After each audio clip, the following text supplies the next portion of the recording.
할렐루야. 네. 여러분, 찬양이라는 말이 무슨 말일까요?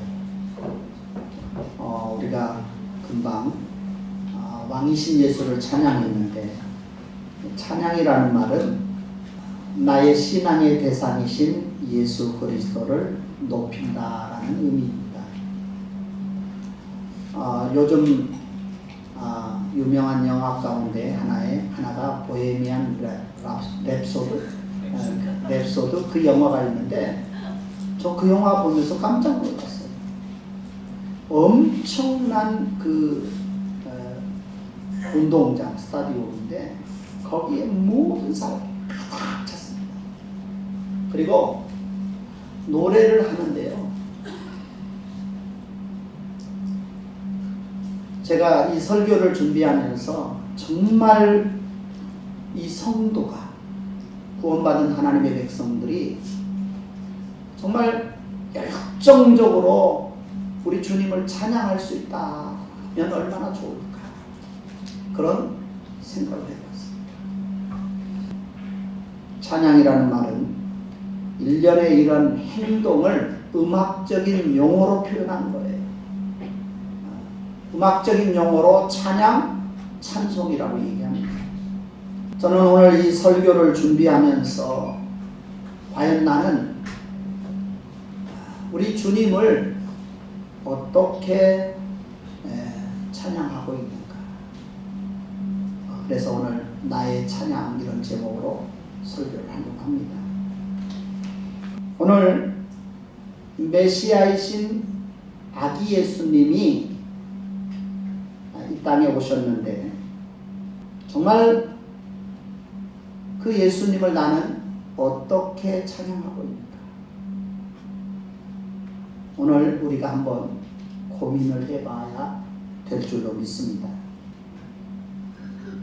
예수님의 탄생 기록은 복음서, 마태복음, 마가복음, 누가복음, 요한복음이 사복음서라고 얘기하죠. 이 복음서에 다 기록된 게 아닙니다.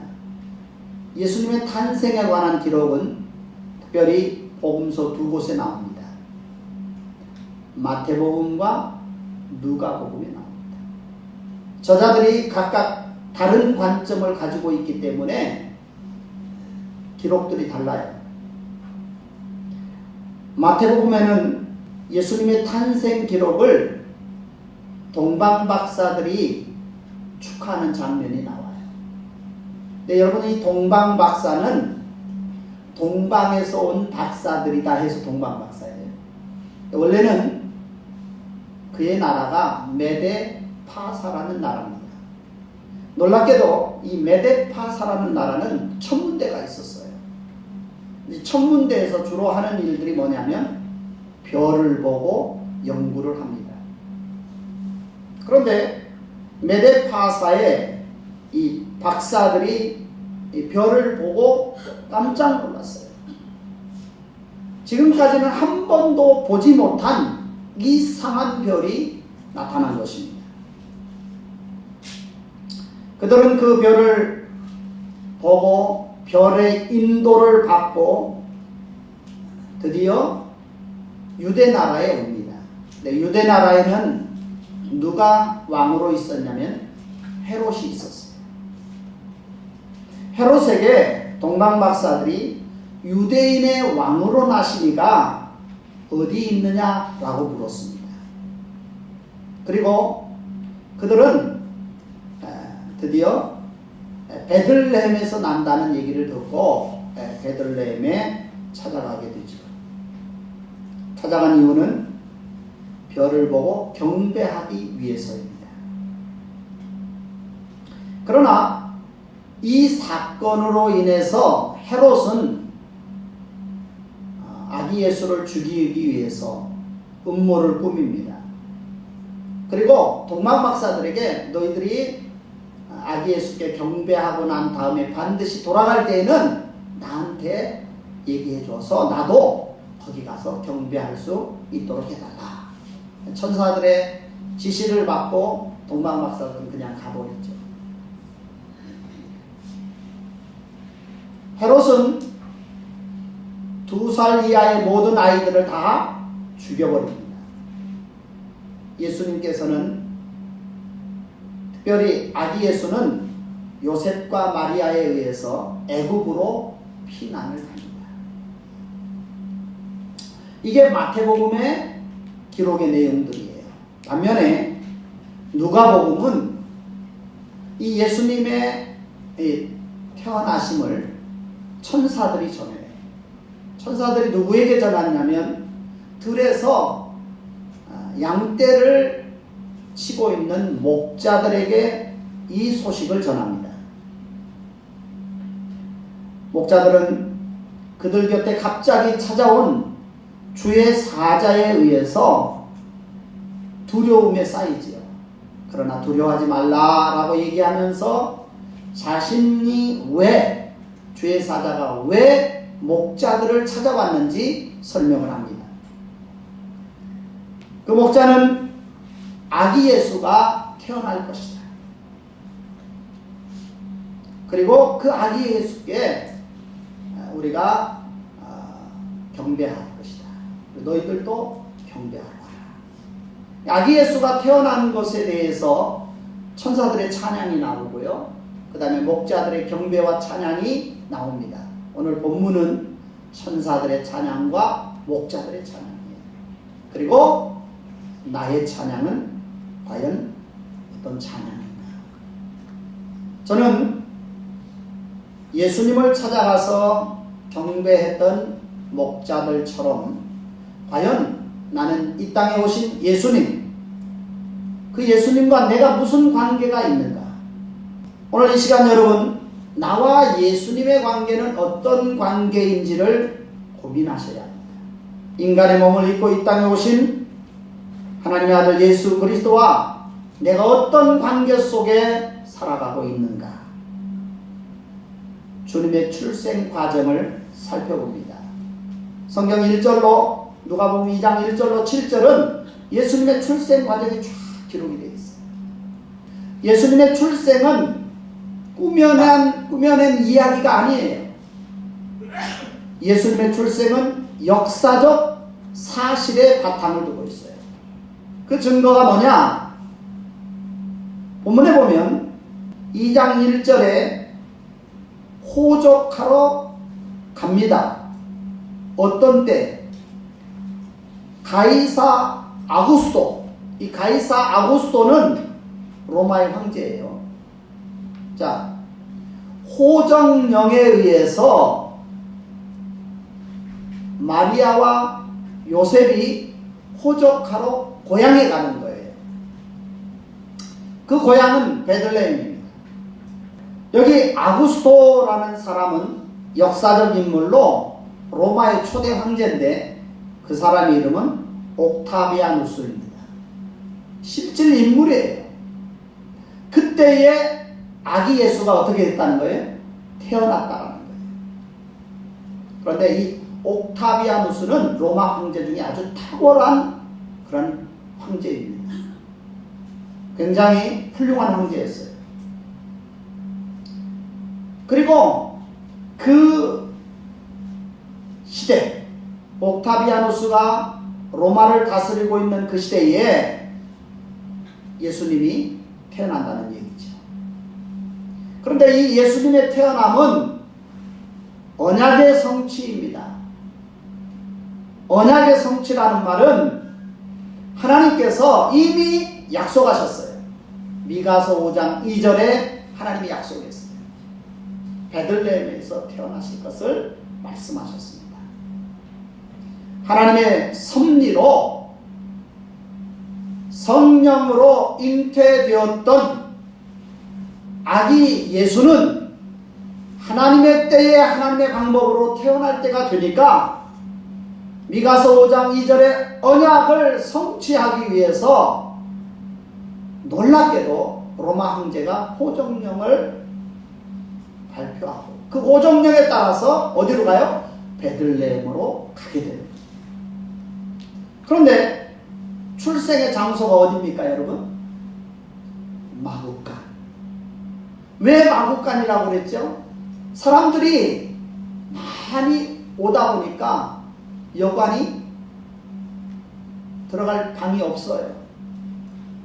그래서 놀랍게도 마구간에 머물게 됩니다. 그리고 마리아는 바로 그곳에서 아기 예수님을 낳게 됩니다. 그리고 그 아기 예수는 포대기에 이렇게 싸서 말구유가 뭐예요? 말밥통, 쉽게 표현하면 말밥통. 그러니까 그 말구유에 아기 예수를 이렇게 모셔놓았습니다. 아기 예수는 말구유에 누워 있습니다. 그런데 오늘 성경에 보면 7절에 마리아가 낳은 아들 가운데 무슨 아들이라고 기록되어 있어요? 첫 아들. 이 상당히 중요한 신학적 의미가 있어요. 마리아와 요셉의 가정에 태어난 첫 번째 아들이라는 것은 그 다음에 아들이 있다는 거 없다는 거예요. 그 다음에 다른 아들도 있다라는 얘기예요. 때문에 천주교에서 말하는 마리아는 동정녀다, 예수밖에 나지 않았다라고 주장하는 것은 잘못된 주장입니다. 마리아는 우리와 같은 인간이에요. 천주교는 마리아를 통해서 기도도 하지요. 성모 마리아의 이름으로 기도도 하지요. 그러나 마리아나 나나 똑같은 인간의 정체성인 뭘 가지고 있다? 죄를 가지고 있는 거예요. 그러니까 마리아에게 기도할 이유가 없어요. 그래서 주님은 뭐라고 했어요? 그러므로 이제부터는 내 이름으로 기도해라. 예수님의 이름으로 기도하라고 얘기했습니다. 요셉과 마리아의 가정에 예수님 외에도 예루살렘 교회의 지도자 누가 있어요, 여러분? 야고보가 있습니다. 이 야고보는 예수님의 동생입니다. 이게 예수님이 출생한 과정을 쭉 설명해 놓은 본문입니다. 그게 1절로 7절에 있는 내용이에요. 2장 1절로 7절. 그리고 드디어는 천사들의 찬양이 나옵니다. 여러분 8절을 한번 읽어보십시다. 시작. 그 지역에 목자들이 밤에 밖에서 자기 양떼를 지키더니. 자, 본문을 쉽게 표현하면 이렇게 되어 있습니다. 그리고 목자들이 그 들에 살고 있을 때, 그리고 밤이 그들의 양떼를 가까이에 지키는 곳을 지키며 그들의 들에 있었다. 이렇게 되어 있어요. 중요한 것은 그들이 양을 지키고 있을 때에 어떤 일이 일어나느냐. 9절을 한번 보실래요? 주의 사자가 곁에 서고. 주의 사자가 곁에 섰다라고 우리 얘기하죠. 주의 사자가 과연 누굴까? 저는 이 주의 사자를 헬라 원문으로 보니까 주의 천사 이렇게 되어 있어요. 주의 천사. 안겔로스 큐리오. 그리고 여러분 10절을 한번 보실래요? 또 누가 나와요? 천사가. 여기 9절에 있는 주의 사자가 나와 있고요. 10절에는 천사가 나와 있는데 전부 다 천사라는 안겔로스라는 헬라 원어를 사용하고 있습니다. 9절과 10절을 종합해 보면 주의 사자는 누구다? 주의 천사다. 주의 사자는 주의 천사인 것을 알 수가 있습니다. 왜 그러느냐? 이미 이 천사가 누구인지를 알아야 되는데, 이 천사는 1장에도 나와요. 1장에도 나오는데 1장에는 사가랴와 마리아에게 나타난 천사가 있습니다. 그 천사는 바로 가브리엘 천사예요. 이 천사는 이미 세례 요한과 세례 요한에 태어난 것도 나오죠. 이름을 얘기해 주는 것도 그의 아버지에게 나옵니다. 그리고 요셉과 마리아에게도 나오죠. 근데 오늘 본문에는 요셉과 마리아에게 나옵니다. 나와서 뭘 하느냐? 예수님의 탄생을 알려주는 거예요. 본장에 나오는 천사도 소식을 전하는 천사인 것을 알 수 있어요. 왜냐하면 목자들에게 소식을 전하기 위해서 목자들을 찾아온 천사니까. 그런데 여기 천사는 단수예요. 하나.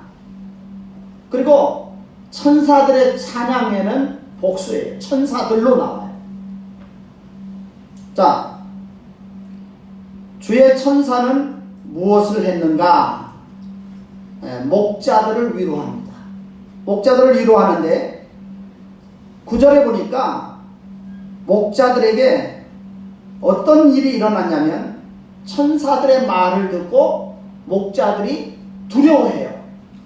그러니까 천사가 위로하면서 뭐 하라는 거예요? 너희들은 무서워하지 말라, 두려워하지 말라라고 말을 합니다. 천사는 목자들이 무서워하지 말아야 할 이유, 두려워하지 말아야 할 이유를 설명하는데 그것은 주님의 탄생을 전하는 소식이기 때문에 두려워하지 말아야 합니다. 자, 천사들이 이 목자들에게 전하는 소식을 한번 구체적으로 살펴보십시다. 자, 10절을 한번 읽어보실래요? 천사가 이르되 무서워하지 말라. 보라, 내가 온 백성에게 미칠 큰 기쁨의 좋은 소식을 너희에게 전하노라. 천사가 전하는 소식을 봤더니 첫째는 기쁨의 좋은 소식. 이 기쁨의 좋은 소식이 뭐냐? 좋은 소식이 뭐냐? 11절에 나타나요. 너희를 위하여 구주가 나셨다. 곧 그리스도 주시다. 두려워하지 말라고 하면서 천사는 기쁨의 좋은 소식을 전했는데 그 기쁨의 좋은 소식이 예수 그리스도의 나심에 대한 소식인 겁니다. 본문에는 구주 그랬는데 이 구주라는 말은 구원자라는 의미예요. 구원자. 구주가 났는데 다윗의 동네에 구원자가 태어날 것이다 라고 얘기하는 거예요. 이 사람이 근데 본문에 보니까 이 사람이 그리스도다, 주 그리스도다 이렇게 돼 있어요. 다윗의 동네에 태어날 아기가 있는데 그 아기가 이 사람이 주 그리스도다라고 얘기합니다. 무슨 얘기입니까? 바로 예수 그리스도가 역사 속에 언약적인 메시아로 이 땅에 태어날 것을 천사가 목자들에게 전하는 거예요. 예수님은 갑자기 오시는 분이 아니에요. 이미 구약에서 예수님의 오심에 대하여 언약적으로 계속해서 말씀하셨습니다. 그리고 12절에 보니까 12절에 이렇게 되어 있어요. 너희가 가서 강보에 쌓인, 너희가 가서 어디에 쌓였다? 강보에 쌓였다. 천사가 목자들에게 가서 강보에 쌓인 그리고 구유에 누워있는 아기를 본다라고 얘기했는데 놀라운 사실은 이 간다라는 단어는 없어요. 간다라는 단어는 없고요. 이렇게 되어 있습니다. 너희가 발견하게 될 것이다. 누구를? 강보에 쌓여서 구유에 누워있는 아기를 발견하게 될 것이다. 목자들이 천사의 말을 듣고 가면 메시아로 태어난 예수 그리스도를 보게 될 것이다 라고 얘기해 주는 거예요. 그러면서 이것이 표적이다 그래요. 이것이 표적이다. 표적이 된다라는 말은 무슨 말인가? 이 표적이라는 단어는 예수님의 오심에 대해서 사용할 때 쓰인 단어고요. 이제 종말의 때가 되면 부활 승천에서 하나님 보좌 우편에 앉아 계신 예수님이 어떻게 해요, 여러분? 다시 이 땅에 오신다라고 되어 있죠. 그때 사용한 단어가 똑같습니다. 자, 표적은 구원자가 보통 아기들과는 다르게 마구간에 말이 먹는 이 구유에 누워 있는데 너희들이 쉽게 발견할 수 있게 될 것이다. 그것을 표적이다 라고 얘기해요. 여러분, 세상 사람들이 볼 때에는 인류의 구원자로 오시는 메시아 예수라고 한다면 마치 화려한 왕궁에서 그리고 화려한 침대에서 태어나야 하고 거기에 누워 있어야 합니다. 그런데 세상 사람들의 기대와 그리고 일치되지 않게 우리 예수님은 이렇게 종의 모습으로 천한 모습으로 이 땅에 오신 것입니다. 그것이 목자들에게 표시가 된다, 표적이 된다라고 말씀하고 있는 거예요. 그리고는 천사들이 찬양을 합니다. 찬양의 내용이 14절에 나와요. 자, 다같이 우리 한번 14절을 읽어봅시다. 지극히 높은 곳에서는 하나님께 영광이요 땅에서는 하나님이 기뻐하신 사람들 중에 평화로다 하니라. 천사들이 찬양했는데 찬양이 두 가지예요. 하나는 하나님께 영광, 두 번째는 땅에 있는 사람들에게 평화라고 기록되어 있습니다. 영광이라는 말은 9절에도 나와요. 여러분 9절 한번 보세요. 주의 사자가 곁에 서고 주의 영광이 그들을 두루 비침에 크게 무서워하는지라. 9절의 영광도 나오고 14절의 영광도 나오는데 의미가 다릅니다. 영광이라는 단어는 헬라어로 독사라는 단어를 써요. 그런데 9절에 사용한 의미와 14절에 사용한 의미가 달라요. 9절의 의미는 하나님이 임재하심으로 인한 영광, 하나님의 임재. 대표적인 예를 모세가 하나님을 만나지요. 어디에서 만나나요? 호렙산에서 만납니다. 모세가 하나님을 만날 때는 하나님이 무슨 모습으로 임재하셨나요? 불꽃으로 임재를 하셨어요. 그러니까 하나님의 임재가 드러날 때에는 뭐가 나타나요? 영광이 드러나는 거예요. 그런데 14절은 이 영광은 은혜예요. 은혜를 상징하는 거예요. 하나님의 아들 예수 그리스도가 인간의 몸을 입고 이 땅에 오신 거예요. 왜 오셨나요? 죄인들을 구원하시기 위해서 오신 것입니다. 죄인들을 구원하시기 위해서 오신 그 예수를 세례 요한은 요한복음 1장 29절에서 보라 세상 죄를 지고 가는 하나님의 어린 양 그랬습니다. 이 어린 양은 우리 주일학교 어린아이들에게도 오늘 설교를 했지만 6월절 어린 양을 얘기합니다. 6월절 어린 양은 이스라엘 백성들에게는 구원이지만 애국 백성들에게는 심판으로 인한 죽음이었어요. 오늘 6월절 어린 양으로 오신 예수 그리스도가 구원을 얻은 우리들에게는 하나님의 놀라운 은혜, 그것이 영광인 것입니다. 하나님께서는 역사 가운데 하나님의 때에 하나님의 방법으로 구원하시기 위하여 구체화시킨 것이 바로 하나님의 아들 예수가 인간의 몸을 입고 요셉과 마리아의 가정에서 태어나신 것입니다. 그리고 천사들의 찬양을 보니까 이것이 사람에게는 뭐다? 평화다. 예수는 평화의 왕이에요. 예수가 누구에게 이 평화를 주느냐?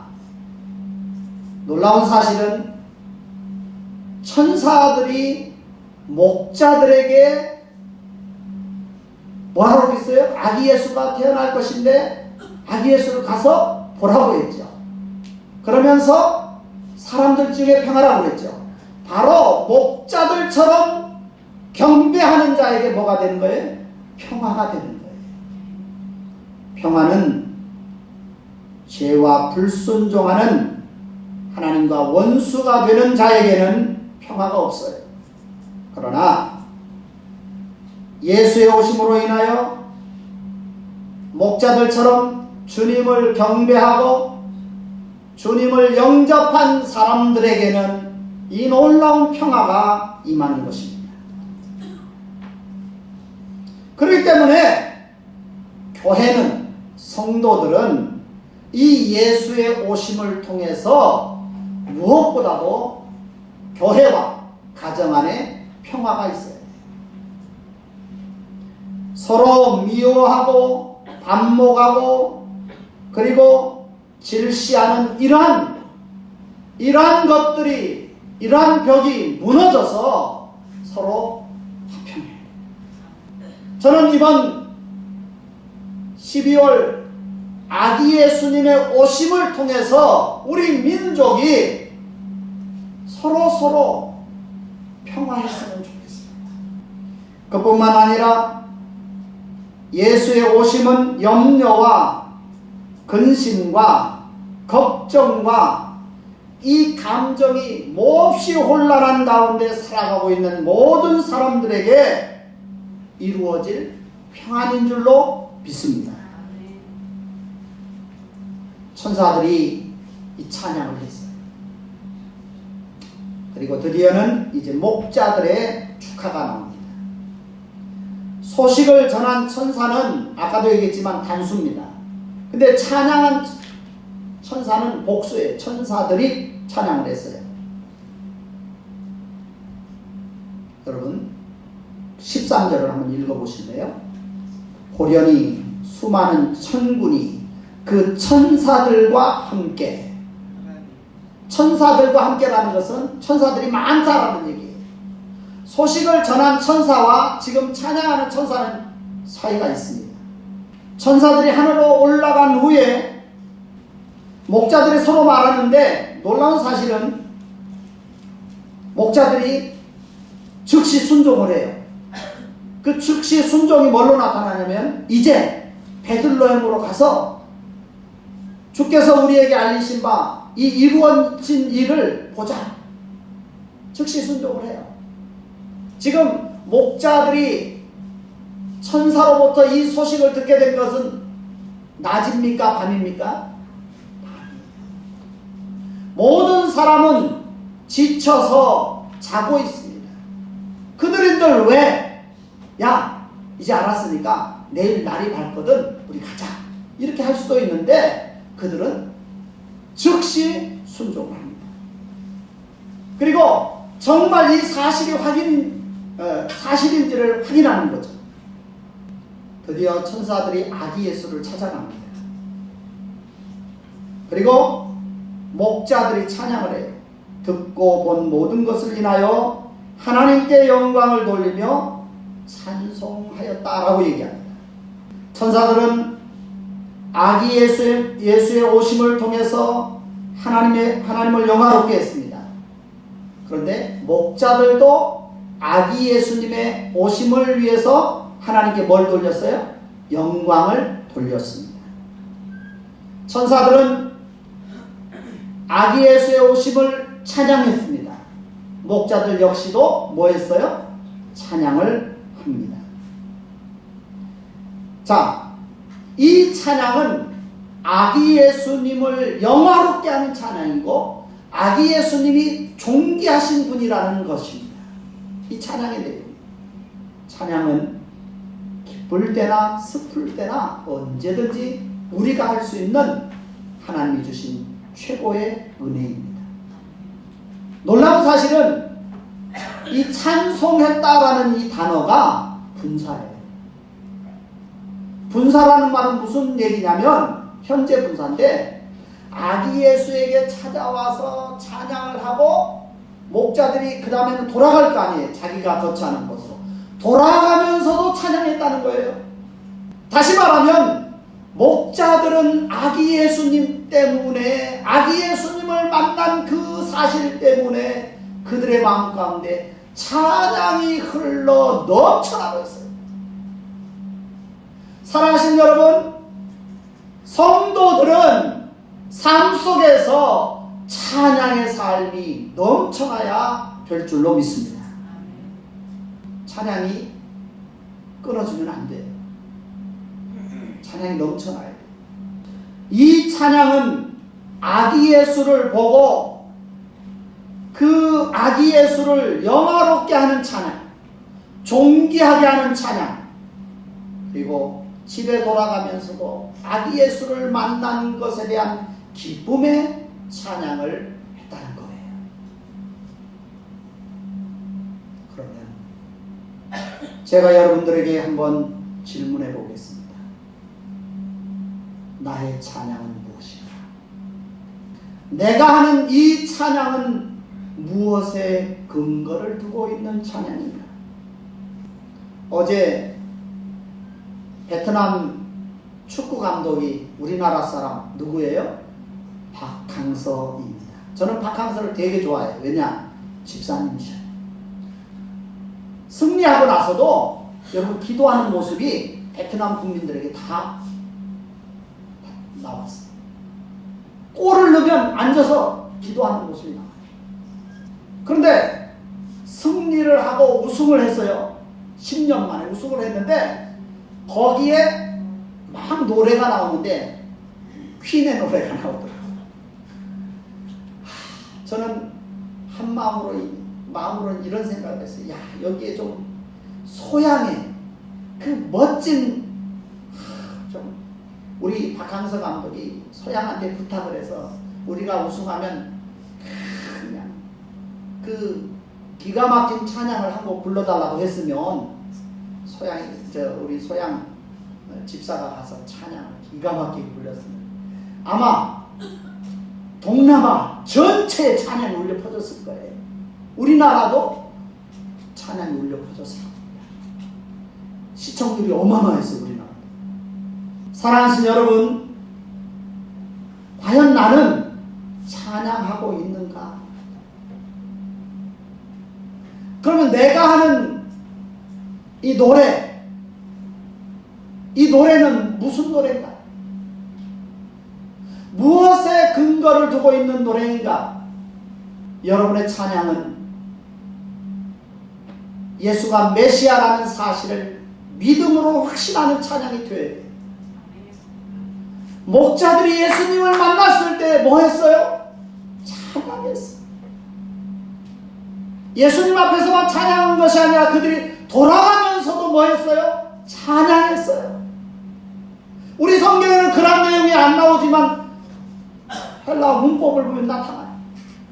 저는 우리 모두가 예수의 이 땅에 오심에 대해서 찬양하는 성도들이 되어야 된다고 믿습니다. 우리의 찬양은 바로 믿음을 통한 찬양이 되어야 돼요. 우리는 12월 달만 성탄 주일로 지키니까 12월 달 한 달만 찬양하라는 것이 아니라 내 인생 자체가 주님의 은혜에 감사해서 늘 찬양하는 삶이 되어야 합니다. 무엇이 무엇이 여러분의 마음을 붙들고 있습니까? 지금 무엇이 여러분을 답답하게 하고 있습니까? 무엇이 여러분을 괴롭게 하고 있습니까? 이 모든 근심, 걱정, 이 모든 괴로움이 오늘 주님의 오심으로 인하여 물러갈 수 있기를 바랍니다. 그리고 여러분의 삶이 질적으로 새로워지시기를 축원합니다. 새로운 피조물이 되었다는 것은 인격의 변화, 내 마음과 생각의 변화, 오직 주님에게만 집중하고 사람에게 마음을 두지 말고 주님께 마음을 두시는 저와 여러분들이 되시기를 축원합니다. 전능하신 아버지 하나님, 태초에 말씀이 계시니라. 이 말씀이 하나님과 함께 계셨으니 이 말씀은 곧 하나님이시니라. 만물이 그로 말미암아 지은 바 되었으니 지은 것이 하나도 그가 없이는 된 것이 없느니라. 그 안에 생명이 있었으니 이 생명은 사람들의 빛이라. 빛이 어둠에 빛이 돼 어둠이 깨닫지 못하더라. 베들레헴 에브라다야, 너는 유다 족속 중에 작을지라도 이스라엘을 다스릴 자가 내게서 내게로 나올 것이라. 그의 근본은 상고에 영원에 있느니라. 그러므로 주께서 친히 징조를 주실 것이라. 보라, 처녀가 잉태하여 아들을 낳을 것이요 그의 이름은 임마누엘이라